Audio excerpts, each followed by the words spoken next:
training, and expert advisory services to governments. Prior to HIPASEC, she headed the Information Protection Group and International Intelligence for the Aramco family, reestablishing international business operations, helping to stabilize the oil market, and implementing digital security after the company suffered from the devastating Shamoon's cyber warfare attacks.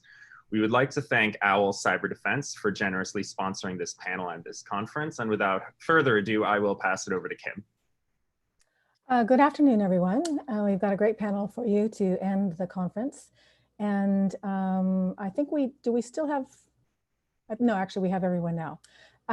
So I'm going to start the questioning. I'm going to go through sort of questions for all of the panelists, and I invite everyone to weigh in on any of the questions. I'll single out a few of the panelists for subsequent questions, but I also want to invite anyone in the audience to submit questions as well. So we will see them on the screen below, and then I will, at any time you can ask questions and I'll interject them in between the other ones. So I just wanted to start out by providing an overview from the panelists about sort of what is the state of play, let's say in the Middle East right now in terms of cyber. And I wanted to ask you, first of all, how would you characterize the cyber threat landscape in the Middle East, and how is it different from sort of the physical threat landscape that exists there now? And anyone can jump in. If I could start, I just wanted to say that it's extremely volatile. I think we've seen nonstop activity throughout 2020, of course, but it definitely was active 2018 and 2019.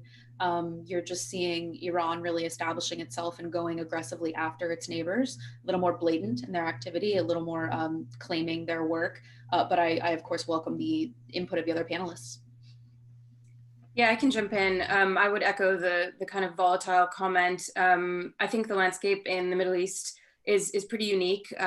There's a lot of complicated relationships. It's multifaceted, and I think it's one of the regions where you don't necessarily have, one big player. There's quite a few countries that have developed offensive cyber capabilities, including Iran, Israel, others in the Gulf.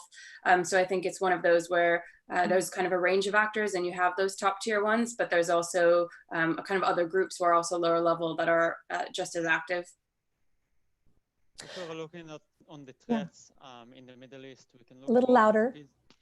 If we're looking on the threats in the Middle East, we can look both on the tension between Iran and Israel. And Iran and Israel can fight in the battlefield, in Syria, in Lebanon, and Iran and Israel can fight in the cyber domain. And this is really fascinating, because if we are comparing it to any other country that have tension between them and have some kind of a cyber war right now, we don't really see the physical war happening in the same place. And this is fascinating to see it in the Middle East. If we're looking on another threat actors, for example, the Palestinian threat actors, we see both cyber attacks against Israel and cyber attacks against the Palestinian. And for the first time, we saw last year the IDF that attacked a base of Hamas after a cyber attack on Israel. And this is really fascinating to see them both combined together.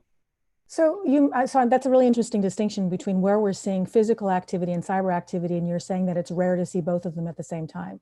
So is that an issue of capabilities, or is it just an issue of, well, I'll just open that up to you.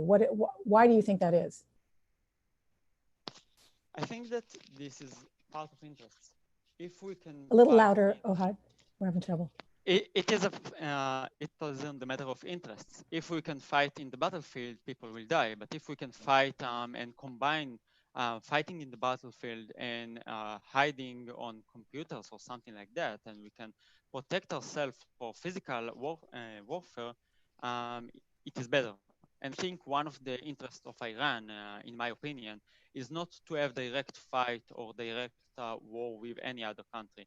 They saw what happened in Iran-Iraq war, and now they are fighting with Hezbollah, for example. And Hezbollah is not Iran directly. Iran can command them, but they can't really send their guards to fight alongside with Hezbollah. I think with cyber warfare, they can achieve something that no one can achieve before. They can hide themselves and they can say, this is not us. And this gives them a really good advantage. Mm-hmm. I think to pick up on that, it's interesting to note as well that sometimes you do see in a strategy to prevent escalation, you see a lot of cyber operations kind of in conjunction with physical ones. So if you think about the Iranian-US tensions last year and around this time, and there were kind of tit for tat attacks on oil tankers in the Persian Gulf, and you kind of had retaliation through potentially a cyber operation, but there were still kind of attacking tankers as well. So there can be situations where those kind of are complemented. Mm-hmm. Yeah, that plausible deniability is a really important factor that Iran has absolutely touched on and emphasized before. They can, sure, go physically after anything, an oil field in Saudi Arabia or a ship in the Gulf, but once they start dabbling in cyber and going after that, they can blame it on anybody else, which they have. They can point fingers, they can absolutely deny it. So they're still acting offensively and kind of taking their revenge out for their world adversaries that they feel have wronged them, but at the same time they feel safer and they won't be sanctioned maybe to any more sanctions because they can just say it wasn't us. You don't have the technical pointing to attribute it to us. Mm-hmm. In some cases, this is not them for real. Sound. For example, Symantec exposed last year that a group Turla from Russia, APT group from Russia, used the infrastructure of a threat actor from Iran named Oilrig. And this is really interesting because the attribution process is so hard. And even if we're publishing a report, we are trying to reduce the level of confidence so we can make sure that we are not blaming any country, but by any malicious move in the Middle East. This is really hard, this is really tricky. And this depends on a lot of private cyber firms and both the army, for example, of Israel that need to have this clash between Iran and Israel. We tend to focus all of the attention on Iran as this discussion, the opening discussion has sort of pointed that out. I mean, Israel also is the strongest one with capabilities there. But I'm wondering if you guys could sort of rank the cyber capabilities of all the actors in the Middle East. And are there ones that we're not really seeing because we're just not paying attention, their activities are less visible? I'll open that up to all of you. I would say UAE has been increasing their capabilities quite a bit, and they are definitely a country that should be watched. And we all know that Israel is highly capable. The Saudi government has enacted its own teams as well, in addition to everything, and the Iranians are extremely capable as well. Yeah, I think I would say, I mean, we know that Israel is on a level far beyond the other countries in the region. And I think one of the differences to note is that there are multiple kind of actors in the region. Iran has a very strong and developing program. I think some of the other countries tend to outsource their capabilities, so they can't necessarily be homegrown. They might not have the kind of in-house capabilities that they could develop, so they have the resources and they can contract them out. So you do get a lot of, again, one of the other kinds of actors that are kind of prominent in the region are the hackers for hire. So you do have these firms that governments can go and contract to do the work for them. Mm-hmm. That's an excellent point, and I'd like to build off of what Chris said. I think Israel is undoubtedly #1 in the region, but it merits watching other actors who right now our attention might not be on, but tomorrow they could be just as big of a threat or just as strong with capabilities. And we saw that with Iran, where 7 to 8 years ago, nobody was really looking at Iran in a cyber realm. They were quietly working below the scenes. They were developing, not only conscription, they were using their military conscription to staff their cyber programs, develop it in their universities, and it has exploded. It is a very sophisticated program that only grows. So to Chris's point, we really do need to watch the other actors and see what's going on, despite the upfront players that are today, because tech changes so quickly. Is there one that you think is a surprise that might show up that we haven't really anticipated? That's a great question. I personally, as much as I know we have to focus on state actors and nation state because they have the resources, I always like to consider the independent cyber criminal contingents, which can also harness capabilities. And so I would say, let's watch Hezbollah or let's watch the ISIS capability in cyber, because they are very dedicated, they have the funding, and they have the actors that can absolutely make them stronger. So I would maybe put the cyber criminal contingent to watch in addition to nation state.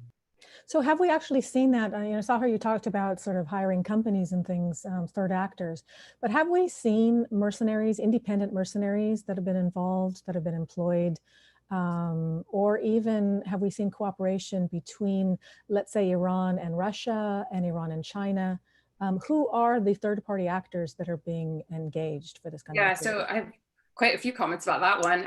I think especially in terms of the hackers for hire landscape, that's something that needs to be dug into a lot more. I don't think there's as much reporting or focus on it, and I think part of it is because it's difficult. There's a lot of layers of obscurity between kind of the target and the end customer who is buying those contracting services, and often it can go through private investigators, lawyers. There's a lot of deniability along that, and it becomes harder and harder to attribute. Another point I would make is that in terms of the Gulf countries that we were talking about that have capabilities, often it's against each other is where they're directing them.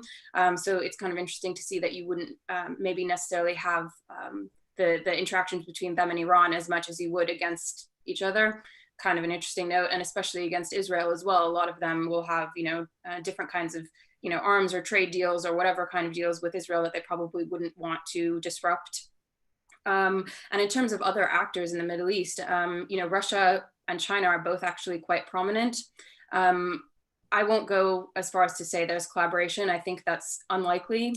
Not to say that it couldn't happen in the future, but from what my research has shown, Russia has been very active in the last few years, again, with parallels that you can see in the physical world as well, in terms of Syria, for example. Again, a lot of arms deals, economic deals, trade deals. Obviously, there's a big question of oil and OPEC exports and things. So you see a lot of Russian espionage, I think, and they're pretty invested. So I think that's, they're trying to fill that power vacuum that the US has left since withdrawing from a lot of the region.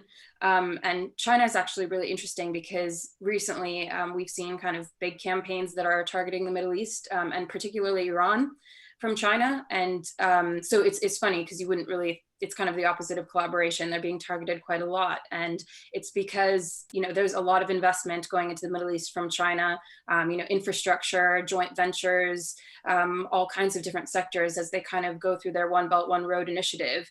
And all across, Central Asia and the Middle East, you kind of see that. So they're really invested in making sure that that succeeds and that they have a foothold, for the future. So yeah, both of them have kind of very strong espionage presence in the Middle East. Another interesting aspect of the cyber warfare in the Middle East is that we have here in the Middle East a lot of dictatorship countries or not democratic countries. And on that matter, there are countries as Iran that spying also against their own people. And this is really interesting to examine because we see the same threat actor as Charmin Kitten, for example, they're trying to hack credentials or to steal credentials from emails from people in Israel, from people in the US, and from people inside Iran. They're trying to spy against Radio Farda, for example. This is really interesting to see both threat actor, the same threat actor trying to point to different aspects of the victims. Mm-hmm. Actually, I think you could add one of the points that Ohad mentioned, which is that, again, something that kind of wouldn't point towards collaboration necessarily, but you've seen Russia using Iranian infrastructure, Iranian tools, and stealing them, using them for their own ops, whether it's for a false flag or piggybacking off their operations. So I kind of think that they, again, might be close militarily, potentially, and in other ways, but in terms of cyber operations, I don't totally see that collaboration angle. Interesting. I'd actually be really happy to speak to that. I understand what you're saying, Sahar, but I'm definitely happy to go on record saying that the collaboration between Iran and Russia is documented in bits of source code that have been recycled.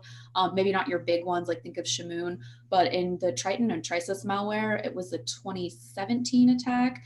There's definitely overlap between some Iran and Russian coding. There's definitely been public support from Iran saying they will support Russia in any way possible for the next election targeting. They've gone on record saying that they are happy to train with them, conduct the same social engineering campaigns. APT 34 and APT 28 or 29 have also supported each other publicly with the multi-layered social engineering on social media, establishing a first level of actors on, say, LinkedIn or Facebook that then friends a second level, lending to some fidelity, and then going out and expanding that. So I'm definitely happy to say that there's absolutely evidence of collaboration that has slipped between both Russia and Iran, and then Iran and China. And I think that's only going to expand. They've covered their tracks for now, but they've also made some mistakes. And I think we're going to see more in the future. What kind of mistakes? So they've let their infrastructure leak. If you've ever looked at Certfa Labs, who is a wonderful documentary, they document everything that Iran has done. These are domains that Iran has used that are also seen in Russia. Iranians have also used, there were a handful, 16 or 17 in the Triton Trisis malware. They've let all of those use. They were coming from the Russian Federation, but Iranians were using them. And that's notable because now Iran generally moves through Europe, right? They're using Dutch or German infrastructure, but they've let all of their previous infrastructure that they've used been open. And they've also made the mistake of talking about it on mainly WhatsApp versus Telegram or Signal or something encrypted. So you might see some technical digital footprints that you can't confirm when you move to chats or seeing other pieces that they sell or other code that they're working with via Telegram or something that's leaked. You can then confirm the technical pieces with their chat. So they've kind of not done themselves any favors there. Interesting. So who would you identify as the most vulnerable nation state in the Middle East in terms of either just defending or also in terms of just being the target that everyone wants to go after? My vote on that as most vulnerable for right now, I think, is Saudi Arabia. And I say that because unfortunately, they've had the repeated Shamoon exposure, 2012, 2014, 17, 18. Mm-hmm. And unfortunately, then in 2019, we're targeted again with either Dustamon or Zero Clear. I forget which one was used. It might have been both. Both, thank you. Yeah. And so those pieces of malware continuously infect them. And I think that it's just a matter of they just need to concentrate and maybe use some third-party technology and advice for right now to strengthen themselves before they have an in-house program. But I've repeatedly seen Saudi Arabia attacked, government, private, public sector. It's everywhere. Does anyone else want to? Yes. Yeah, I would tend to agree with you, Steph, because, obviously there's geopolitics, but there's also opportunity with capability. And Saudi Arabia, it's a large country. It's got a lot of infrastructure. They have been doing a lot of digitization and pushing that envelope. And at the same time, they established their CERT officially in late 2018. And it's one of these things where there's very spread out networks. There's lots of things that can be hit. And unfortunately, the focus is not on critical infrastructure quite yet in Saudi Arabia. So I've had a question here from one audience person, Rebecca Lucas, asks, what's known about Turkish cyber capabilities? Despite their growing involvement in the region over the last few years, Syria and Libya, they remain absent from most of these discussions. Why is that the case? It's a really good question. They're actually not absent. I think they're not focused on as much maybe as the other countries, but and possibly not publicly reported in terms of attribution. But Turkey does have pretty advanced capabilities. I think they've been around for a while, but I think it's becoming more and more visible now. You first had kind of the really that there was a big hacktivist scene in Turkey, and there were a lot of groups. Some of them were quite nationalistic types, but you had other ones that were anti-regime, anti-government, and they I don't see them active as much anymore. And but I do see that the government's capabilities have grown, and they've used kind of both commercial spyware, I guess, that you can buy from vendors, but they also have developed their own capabilities as well. Mm-hmm. Anyone else want to add to that? Yeah, we've actually seen some very interesting attacks here in the Netherlands and a few other European countries when Turkish geopolitics have shifted over to here because we have a large population of expatriate Turks and also a history of Turkish folks here. And we're seeing that capability go up and up and up. We had a series of attacks against Dutch government websites when there was a tiff, so to speak, between one of the Turkish ministers during voting for Erdogan. and also the Turkish coup. We saw quite a few attacks. Yeah, I'd like to definitely everything that Chris said, I've also seen as well. And then if you go again independent of the government, Turkey has a pretty solid relationship with the Eastern European cyber criminal underground, working in cryptocurrency, just working in general, kind of everything from script kiddies to more sophisticated cyber criminal attacks. But I think it's also a great point to Sahar's, the Turkish government is extremely strong in continuing to build their cyber capabilities. And since they share a border with Iran, and Erdogan is, of course, an autocratic ruler, when will that relationship develop, right? They're already targeting dissidents in one another's countries, so there's some activity there. So when will that continue, spying on your population via apps or expanding your targeting of your dissident population? How will that work out between Iran and Turkey? And that's definitely a leg that they could extend and work with one another.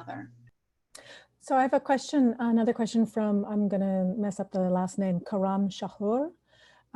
What are the different types of capabilities of Middle Eastern states? What are the strengths and weaknesses of each important player? I mean, you talked about in some cases they were, like Sahar, you said from Turkey, they're purchasing things from like hacking team, from companies that are the kind of tools that everyone can use. So like who has the most, besides Israel, let's sort of take that off the table because we already know that they have strong capabilities. But who's using the most sophisticated tools and techniques at this point? I think if we're looking on the scope of it or the scale of it, Iran uses the most advanced tool in the Middle East, except Israel, of course, and they're using a really large scale of tools. So they're doing everything. They're starting with espionage, destruction, and they can do really anything that they want. They can do social engineering too. They have a lot of groups that are really active and really exposed in the last few years. I really recommend to look at Shamoon, for example, attacks. That was really interesting operation to see how one country in the Middle East decided to attack another one and to distract and to destroy infrastructures of companies. I didn't see any other threat actor in the Middle East does the same. I saw a lot of them using espionage operations. For example, if we mentioned Turkey before, only on January, Reuters exposed a huge operation, espionage operation of Turkey. We saw the Palestinians uses some groups and they targeting soldiers of Israel, for example, or other regimes or other governments in the Middle East. But the most sophisticated threat actors in the Middle East and from the Middle East is Iran, for sure. That's my opinion. Actually, sorry, go ahead. I might say something a little bit different. One is that, every actor kind of has a range of capabilities, and for some things you just don't need the most advanced tooling. Obviously, there are many actors who do have, their own custom malware, for example, and that can be quite advanced.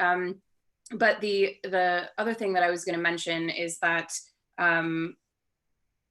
Iran, I mean, in terms of the wipers, for example, for me, it had a huge impact in terms of financially and operationally and things like that. But technically, a wiper or even ransomware, for example, doesn't necessarily need to be that sophisticated. That stuff is probably easier for other people to acquire than kind of advanced tooling. And I think that the key point there is that espionage operations do tend to be more advanced.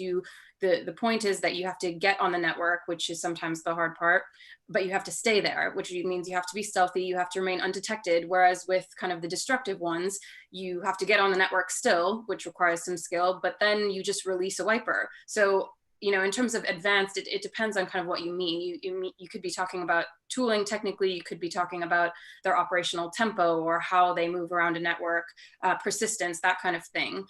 So I think it gets a little bit more nuanced than that. Excellent points. You're right. One thing is that Iran demonstrates both capabilities. They have the wiper, the quick and dirty destructive. At the same time, if you've seen the Mabna campaign or even the Samas ransomware, if you read those indictments, they know to access and stay on those networks undetected for months, if not years. Mabna was a 5 to 6 year long operation that netted a lot of intellectual property and a lot of espionage. And then of course, Samas, the ransomware, netted them quite a bit of money. And that was, 2 or 3 years as well. And they were in systems systems and revisiting systems. And then I think the only other thing I'd want to add there is not only can they do destructive versus social engineering versus staying on, but they're also known to now be able to defeat, in certain cases, two-factor authentication or multi-factor. And that's extremely concerning because that's sophistication that you have to research and kind of just really look into and dedicate and tailor your craft. So we've been talking about the cyber capabilities sort of as a standalone. One of the audience questions from Leo Hochberg is about sort of the combination of cyber and physical. We haven't really seen, and we've seen obviously with Stuxnet, we've seen, you could call Shamoon a cyber physical attack because it caused some kind of physical destruction on the computers themselves. But where I'm talking about something that leaps from the digital realm to the physical realm, like we saw with Stuxnet. Do you guys see this as something that's going to happen in the near future? How close are we to that, and who will do it, do you think? I mean, I should put the caveat here that Israel, of course, is already suspected of engaging in some of this stuff, aside from Stuxnet. But we're not seeing a lot of it in the other countries. I'm sorry? I can't approve or deny the cyber capabilities of Israel, but what can I say, as I mentioned earlier, when Hamas tried to attack Israel in the cyber domain, Israel, the IDF returned with a missile and attacked the base that launched this cyber attack. And this is really interesting because in some cases we see wipers, as we saw with Shamon, Industment, and Zero Clear. And in some cases we saw a really clash in the battlefield because of cyber attack. Now all the stories that we see in the media about the cyber war between Israel and Iran on the matter of water authorities and the port in Bandar Abbas, this is something that can go to a cyber war, including wipers in the Middle East that will destroy companies, as NotPetya did, for example. It wasn't the same wiper as Shamoon, but as NotPetya did in Ukraine. Let's talk about that for a second, because what we've seen between Israel and Iran lately, I think a lot of people would sort of categorize as skirmishes. Even the most recent one that Israel launched against the port that caused a backup of both shipping traffic and trucking traffic. So I'm wondering, like, what do you view as the bar for these countries to judge, and Israel in particular? Like, what is that bar in a cyber attack, a cyber offensive operation that would lead a nation like Israel or one of the other nations to actually take this into the physical realm, either in all-out war or even just a single bomb or bombing? What is that threshold? I think that one of the problems with the story right now is that most of it is going by the media. And there are a lot of cyber attacks against Israel executed by multiple threat actors, and in Iran executed by multiple threat actors. And both of cases not exposed really often. We saw an increase of the publications and the covering of the media right now on the story of the skirmish, as you said, between Iran and Israel. Israel didn't approve that Iran attacked its water authorities, and it didn't claim responsibility for the attack against the Bandar Abbas port. It all goes by the media, and I think that is the most problematic issue on the last events, because when we exposed, for example, in the company that I work for, an operation of 3 years espionage operation of Iran in Israel in protection or secure organizations, some of them are belong to the government, nobody really cared about it as they cared about some attack. Allegedly, Iran not approve officially on the water authorities, that we don't know what is the damage or we don't know what tools used in that attack. I think this is another problem that we see right now.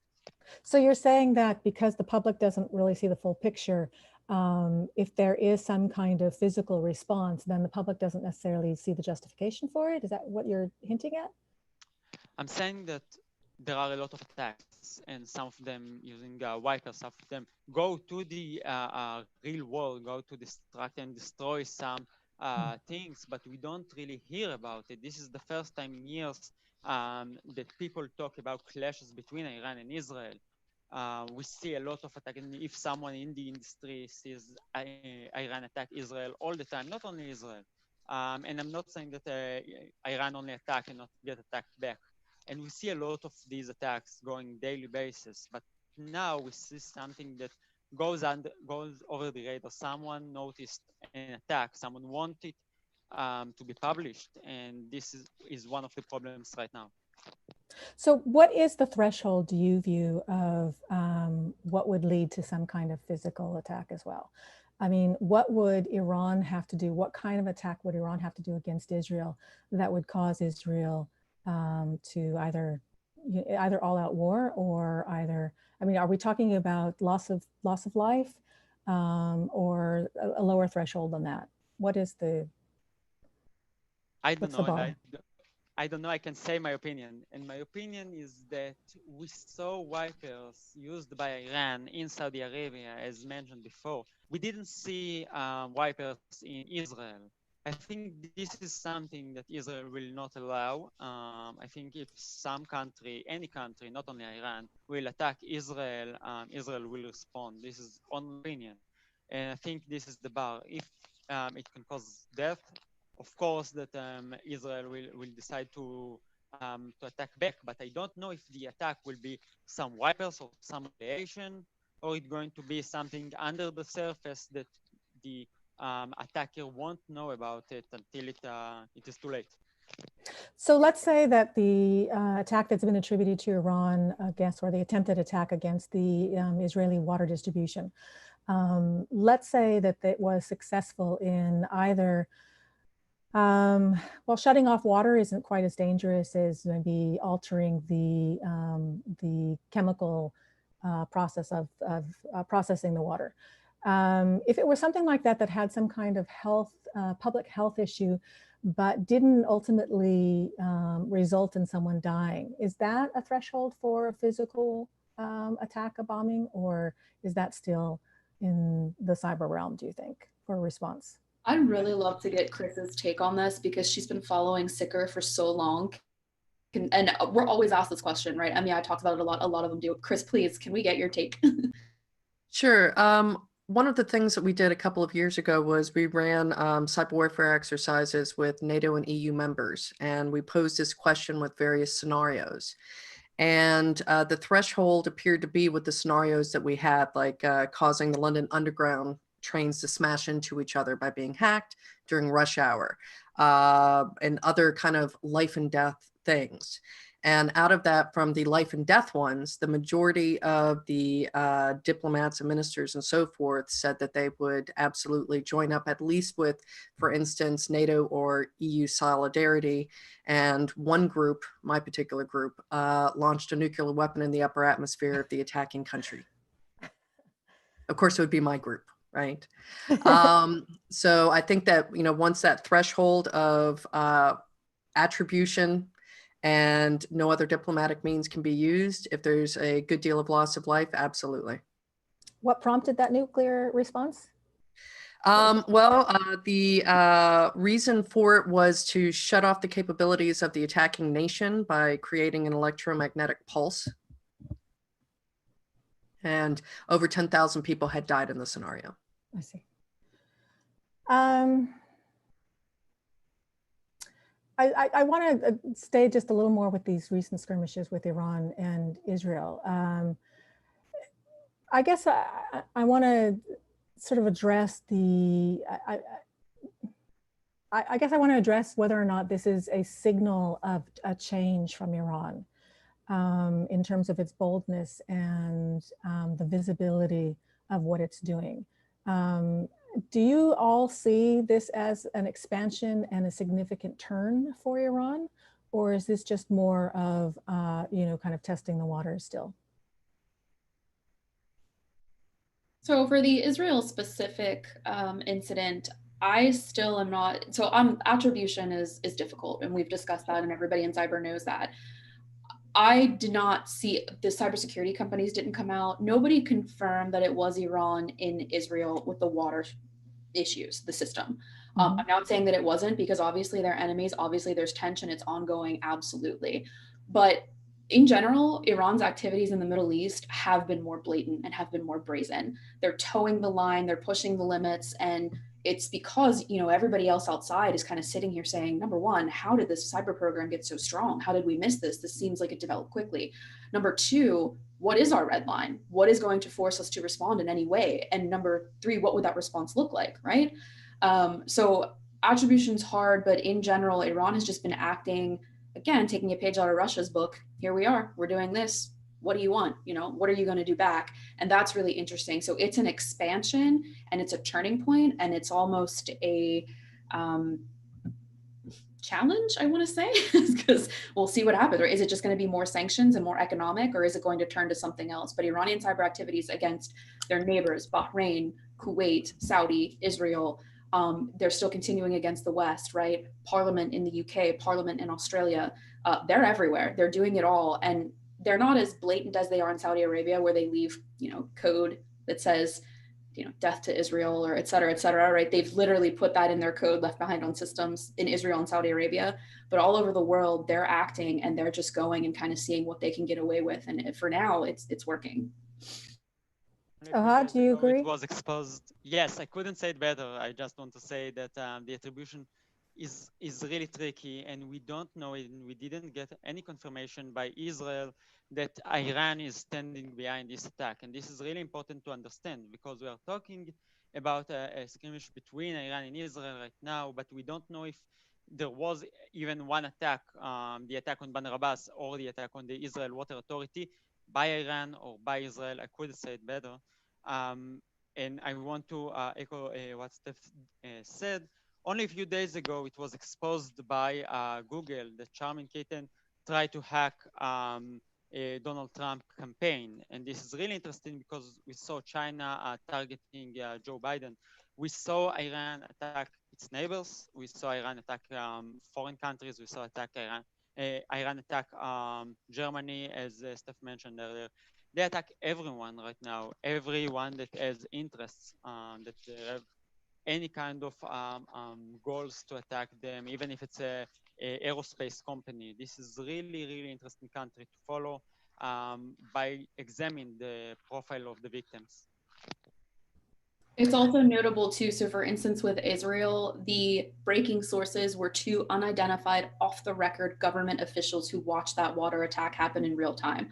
I am in no way comfortable, despite the tensions in history, saying, okay, yes, it was Iran. That is not something to go off of. Now, Iran with other countries and elections supported Russia in 2016, supported Russia in the 2018 primaries, supported meddling in European and Nigerian elections in 2019.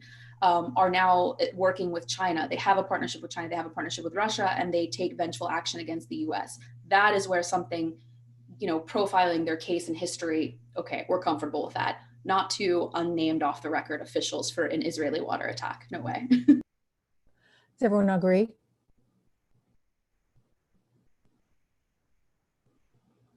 Okay, I guess we'll go on. I want to sort of address that issue sort of with the skirmishes between Iran and Israel. I mean, we've established, not that we needed to, that Israel has the greatest capabilities in the region. And Israel has been in this game for a lot longer than anyone else there, also in terms of defense. So I wanted to ask the question of really how vulnerable is Israel to attacks from its neighbors? Let's leave out the bigger players of China and Russia and anyone else there. But how vulnerable really is US to Iran in the cyber realm, or to anyone else there who might attack them?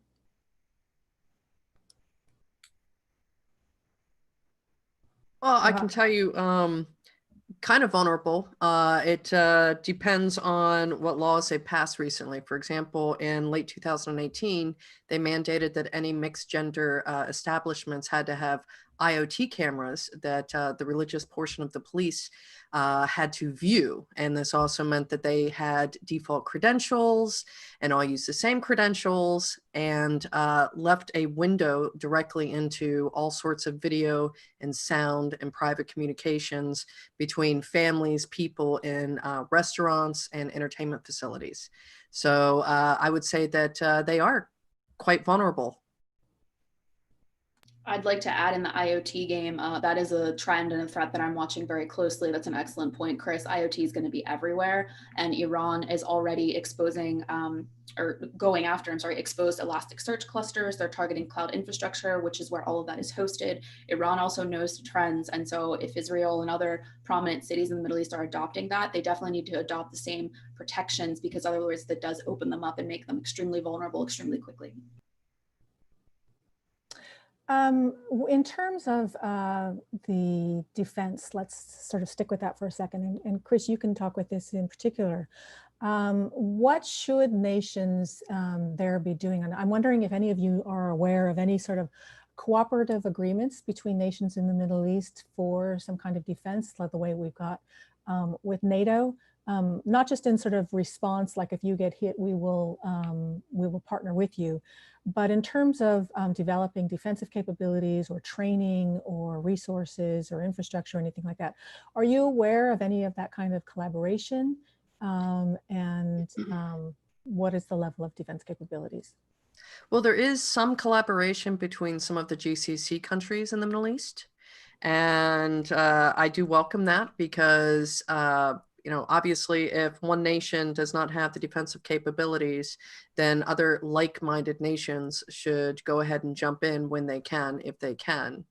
So I would advise governments, firstly, take the risk of cyber security very seriously, part of the national defense strategy, and also get an advisory board with qualified individuals, not just techies, not just academia, also legal, also, a range of people, and give those boards an actual voice. I can't necessarily speak to the collaboration angle, but in terms of customers in the Middle East and governments and things, they are all kind of on track to developing defensive capabilities. Like we mentioned before, Saudi setting up the National Cybersecurity Center, and other countries are doing kind of similar things. I think it does get very difficult. We've done some, incident responses and victim tip-offs in the region for when we find victims, but often I think it's difficult to kind of get there. We always go through a third party oftentimes because, a lot of this is built around trust relationships. So it can be difficult to approach someone just out of the blue. But obviously there is quite a lot of activity in the Middle East, and those countries are kind of victims of a lot of intrusions.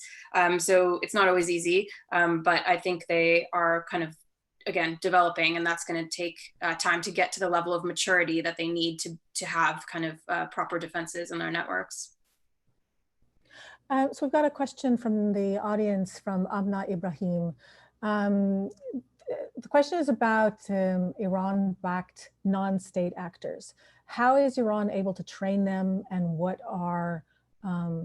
is the US or even Israel able to accurately do to monitor those capabilities of these non-state actors that are trained and employed? And how are we able to, or are we able in any way to anticipate the cyber attacks that are being developed? I can take that. The Iranian conscription period is, I think, 18 months. In some cases, it's 24 months, so 2 years. And those individuals can serve fully their time as a government-supported, trained hacker, essentially. Now, 2 years is not an extensive amount of time, but it certainly gives you enough that if you keep up with it and train yourself, you can definitely act, on your own and have an effect as a government-backed hacker that then turns independent.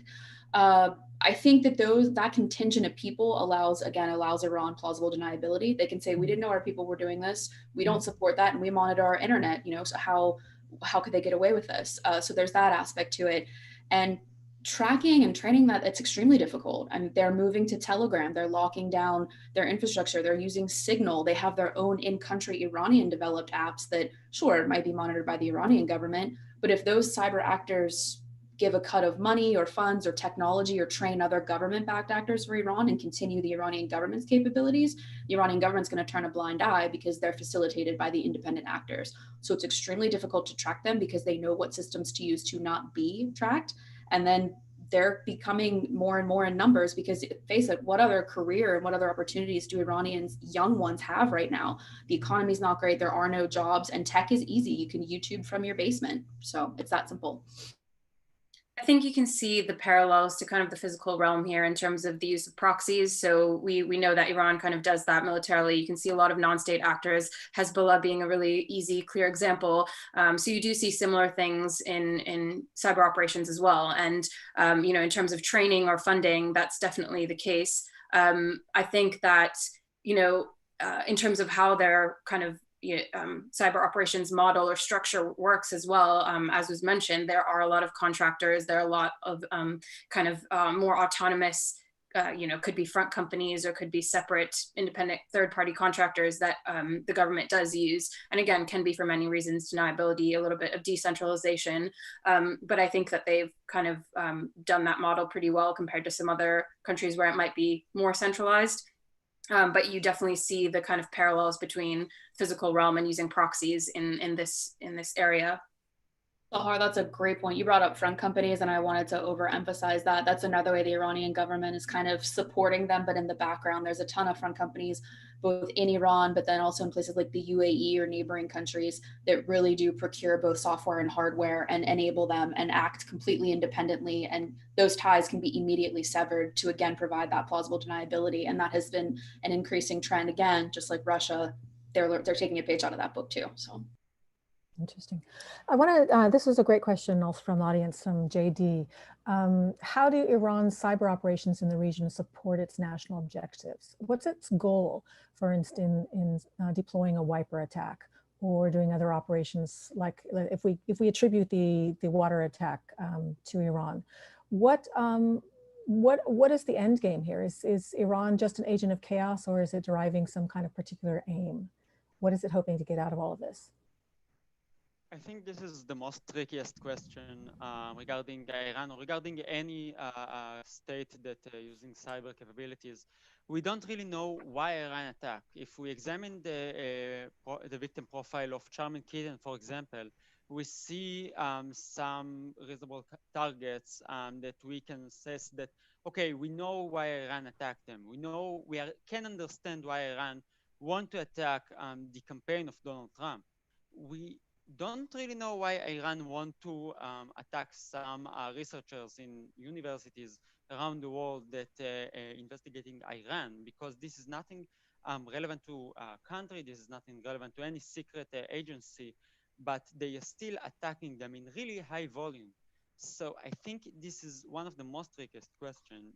In my opinion, the regime have some targets that they want to do, some goals that they want to do. Most of them are espionaging.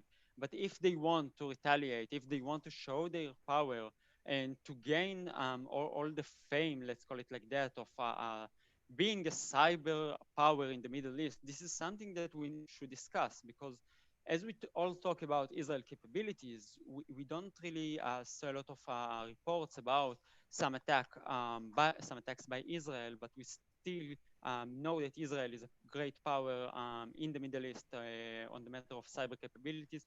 Iran, I think, can use the cyber warfare as another aspect to gain power in the Middle East as well.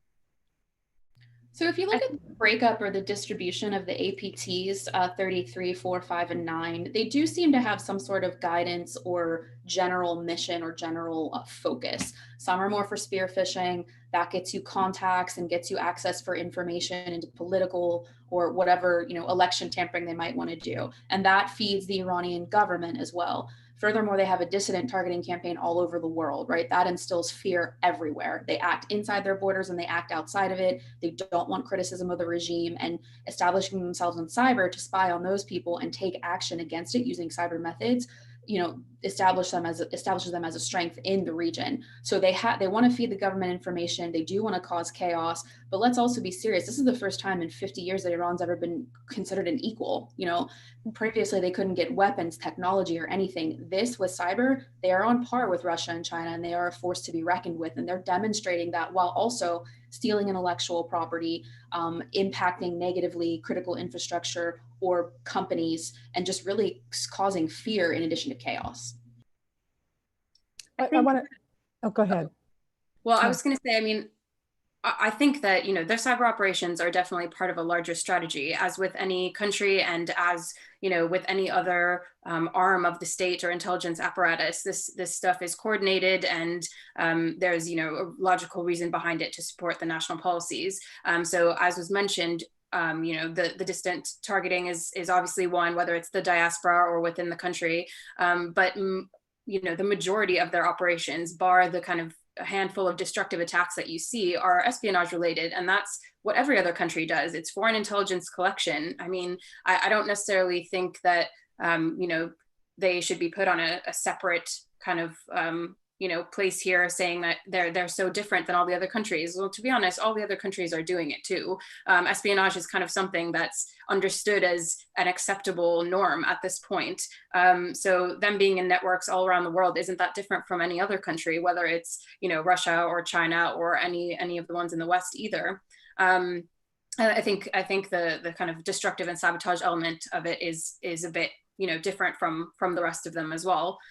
So that might put them on a kind of looking at them a bit differently. But in terms of everything else, it's definitely, you know, supplementing the kind of information that they would get from human operations as well, like any other country. So, you know, we've seen a case where in an incident response, we saw one of the Iranian actors targeting an airline and going after passenger data or kind of other databases about itineraries, where people were traveling, you know, the plane routes, those kind of things. And presumably that was linked to a human operation that was doing the same thing. So I think because, you know, that that data is valuable, and it kind of provides more to kind of the rest of the ops as well. We're looking on the organizations that operate cyber activities in Iran. We can look at the IRGC, and we can look on two ministries, the Ministry of Defense and the Ministry of Intelligence. And there is a tension inside Iran, tension between the IRGC and the ministries of the government. And this is another thing that we should examine. We can talk about goals of Iran, but we should talk about goals of the IRGC, as Sarah mentioned, about some human operations, for example, and we can talk about some other methods of the Iranian government. Let's talk about sort of where the cyber capabilities sit then. Who within the government is the biggest player in terms of offensive nation states, not on, you know, domestic or anything like that. So who do you say, Ohad or anyone else, is the most driving force behind this? Is it the IRGC or who else? In my opinion, it's the IRGC. I would say MOIS. MOIS. They each have their capabilities, and he's right, there's tension between them. They kind of there's spats between one another. The IRGC and the MOIS will point fingers at one another saying, we didn't do that. We didn't know that was happening. The MOIS is considered a bit more sophisticated and savvy at this point in the cyber realm. The IRGC makes a few mistakes that I talked about before, reveals information that can then be used against them, but they're still sophisticated. But both of them have equal powers, for the most part, equal tools, equal access. So they're battling each other right now to kind of come out dominant in Iran. But the MOIS and the IRGC both work outside of borders, externally targeting in the cyber realm. So it's something to consider for both. But MOIS is just a bit more sophisticated and savvy. Yeah, I think they have maybe slightly, you know, different tasking and kind of different a little bit in their objectives, but you know, and obviously in terms of a visibility kind of issue, you don't really know the full story. But I would also say that the Ministry of Intelligence and IRGC both have significant capabilities. So I wouldn't necessarily put it on one or the other. The one thing I would note, though, is that despite kind of the, you know, definitely tensions between them and their back and forth blame game and all of these things, and a bit of turf wars in terms of, you know, responsibilities and jurisdiction, is that at the end of the day, they are still working for, you know, one government and one state policy, and kind of national goals don't differ across that. So, I mean, they could expect, you know, some kind of reprisal if they were going off and doing, you know, rogue things. But as long as it's, you know, in the interests of the country and the national strategy, then I think that's still probably where they're going to be the same. There's a question from Kenneth Shara I'm not getting that name right, about sort of the economic impact. I'm wondering, I want to sort of tweak that a little and look at sort of, are we seeing any behind the scenes skirmishes that are in going after banking infrastructure or anything else that would impact the economic livelihood or health of a nation? I'll open that to all of you. We've seen some various attacks to do that, especially when there have been cases where accounts have been closed because they've been found out as shell companies. So also a bit of retaliation. Mm-hmm. But definitely if they can kind of use that leverage and twist an arm where they want to especially make sure that other governments or banks or whatever know how strong they are and not to mess with them. We have seen those. Well, it's just, what sort of prompts the question for me is in the war against Iraq, there was a plan sort of floated about the US going after Saddam Hussein's banking interests. And if I recall correctly, it was the US Treasury Secretary who nixed it because of the sort of the interplay between all of the economies of the world, and there was uncertainty about the repercussions, the reverberations of that. And so that's what I'm wondering, if there's any kind of understanding of sort of keeping hands off on the economic parts in the Middle East, or is that something that people are going to go after? I mean, there are obvious ways of going after the economic interests by going after the shipping, going after the oil, things like that. But is there any sort of concerted effort to sort of cripple economy of an adversary? I think one of the threats for the economic sector, for the financial sector, is that Iran targets a lot of companies from the supply chain, let's call it like that, from the IT sector, for example. And if Iran succeed to hack some IT company, let's say in Israel, and then they use their infrastructure in order to attack another company, and we see that they did it all the time, and they do it all the time, and they try to hack some companies like that in order to hack others. I think at some point they might want to hack some banks, some financial organization, not for stealing money mandatory, but maybe because of some of these organizations have a lot of issues with the governments, and they can affect on the governments. If some big bank in Israel, maybe the main bank of Israel, will get attacked by Iranian government, this is something that can cause a lot of damage to the country that was attacked. I think this is real threat to the financial sector and to any sector right now in the Middle East. Okay.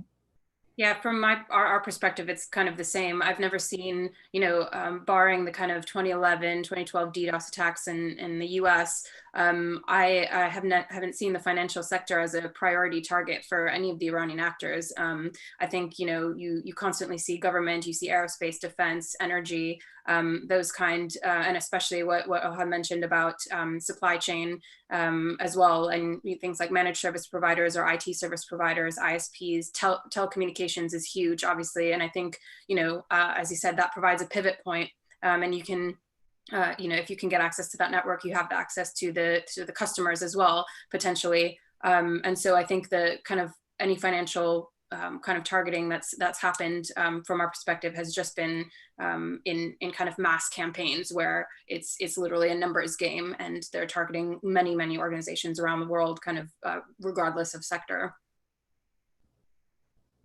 Okay, so we've reached sort of the end of the time that we have, but I just want to go past all of the panelists right now and give me your view of what do you think is the next step of what we're going to see in the Middle East. What do you anticipate as the next sort of turning point, or the next country coming up, or what is going to be the most concerning thing that we see next? Total speculation is fine. I would say watch out for Yemen because Iran is using part of their population as form of proxy war with some of the cyber attacks, and they're training them up on that side that backs Iran. And I would not be surprised if that is the next segment of the Middle East that starts getting quite developed. I would say proxy wars and hybrid conflicts, you're going to have a cyber and a physical aspect to every conflict or everything that happens. And to support Chris's statement, she's right, between Ansar Allah or the Houthis in Yemen, Hezbollah, ISIS, ISIL, et cetera, every player that can have the power and shape anything in the Middle East will do so. And they'll try to take advantage of either a physical, cyber, or a hybrid situation.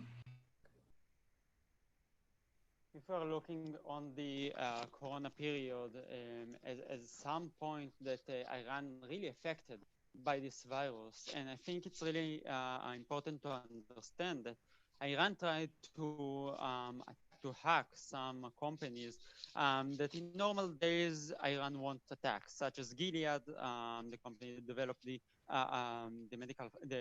drug for the virus, or the World Health Organization. This is something that Iran never did before.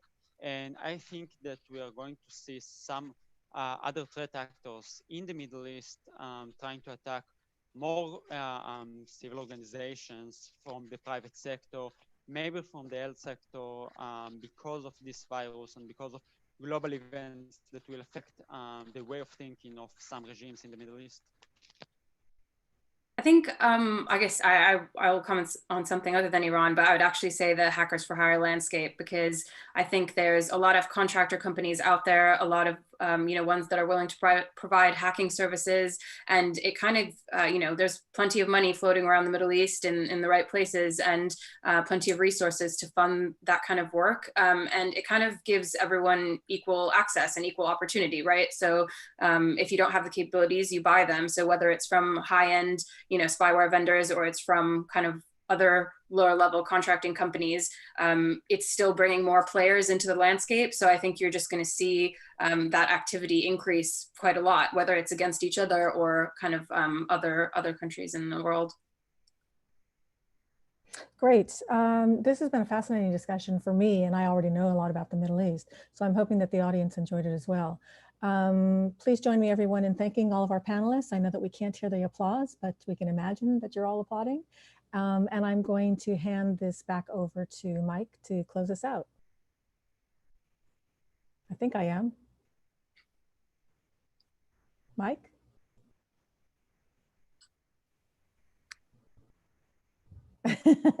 Is anyone at MEI there?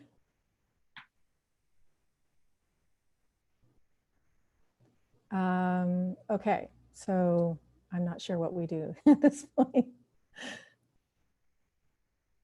I think you can end the broadcast, Kim. Oh, there's Mike. Looks like he's coming. I think you can end it, Kim. And Mike? Hi. So I changed into a t-shirt. I hadn't expected I would. Thank you all so much for coming. We really appreciate it.